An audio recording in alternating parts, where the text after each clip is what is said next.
అల్లు అర్జున్ 'అట్లీ' మూవీకి ఇంకా working title వాడాల్సిన పని లేదు. మనకు అఫీషియల్‌గా ఆ మూవీ టైటిల్ అయితే వచ్చేసింది. అదే 'రాఖ'. మనకి మూవీ ఫస్ట్ ఎప్పుడైతే మేము టైటిల్ అనౌన్స్ చేస్తున్న పోస్టర్ ఇచ్చారో, అందులో మనకొక యానిమల్ హ్యాండ్ అయితే చూపించారు. సో, మనకు ఫస్ట్ లుక్‌లో అల్లు అర్జున్ గారి ఫేస్ పూర్తిగా రివీల్ చేయలేదు కానీ, మనకు పోస్టర్‌లో ఏదైతే హ్యాండ్ ఉందో, ఆ హ్యాండ్ మనకి ఇక్కడ అల్లు అర్జున్ గారు కూడా చూపించారు. మనకి పోస్టర్స్ బట్టి కూడా తెలుసు. ఇది ఒక ప్యారలల్ వరల్డ్ మూవీ. అంటే ఎర్త్‌లంటివే చాలా ఎర్త్‌లున్నాయి. ఇవన్నీ కనెక్ట్ అవుతాయి. అవి ఇవి అని చెప్పి మనం చాలా చదువుకున్నాం థియరీస్ అవి కూడాను.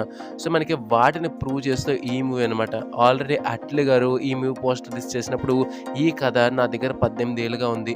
నేను దీన్ని 18 ఏళ్లుగా డెవలప్ అవుతూనే వచ్చాను. ఈ స్టోరీని డెవలప్ చేస్తూనే వచ్చానని. మొత్తానికి ఇది జస్ట్ బిగినింగ్ మాత్రమే. మూవీ ఇంకో రేంజ్‌లో ఉంటదని" చెప్పి హైప్ వేస్తూ ట్విట్టర్‌లో పోస్ట్ అయితే వేశారనమాట. సో, అంతా బానే ఉంది. కానీ దీని మీద ట్రోల్స్ కూడా విపరీతంగా పడుతున్నాయి. ముందుగాన ఈ మూవీ తెలుగు పోస్టర్ అనేది ఫస్ట్ రాలేదు. సో, మనం గుర్తుపెట్టుకునేటైతే 'విశ్వనాథ్ అండ్ సన్స్' మనకి ఏదైతే 'సూర్య' మూవీ ఉందో మనకి Telugu director, Telugu producer. Hero మాత్రం తమిళ్ అనమాట. సో, మనకి తెలుగు పోస్టర్ అయితే పడలేదు. ఫ్యాన్స్ అందరూ అన్న తర్వాత అప్పుడు పడింది. మనకి 'రాఖ' మూవీ కూడా అలాగే అయింది. తెలుగు హీరోని పెట్టుకొని ఇప్పుడు అల్లు అర్జున్ గారు పాన్ ఇండియా స్టార్ అవ్వచ్చు. కానీ అల్లు అర్జున్ గారు ఒక Telugu hero.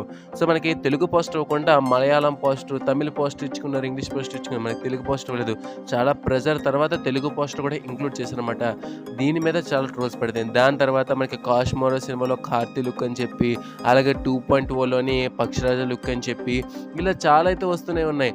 'I' movie look అని చెప్పి, ఇలా చాలా లుక్లు అని చెప్పి ట్రోల్ అవుతూనే ఉన్నాయి. మన తెలుగు హీరోని పెట్టుకొని తెలుగు పోస్టర్ ఇవ్వకుండా తమిళ్ పోస్టర్ ఇచ్చుకున్నారు. తమిళ్ డైరెక్టర్ ఇంకా తమిళ్ ప్రొడ్యూసర్ అని చెప్పి, దాని తర్వాత ఇవన్నీ అవుతున్న అల్లు అర్జున్ గారు పట్టించుకోలేదని చెప్పి, అల్లు అర్జున్ యాటిట్యూడ్ నచ్చిన కొంతమంది ఇలా చాలామంది ట్రోల్స్ పడాల్సినవి అని చెప్తున్నారు. మీరేమనుకుంటున్నారు? ఈ పోస్టర్‌పై ఎలాంటి ట్రోల్స్ ఇవన్నీ పక్కన పెట్టేసి మీ ఆనెస్ట్ ఒపీనియన్ కింద కామెంట్ చేయడం మాత్రం మర్చిపోకండి. That's it for today. Thank you for watching the video.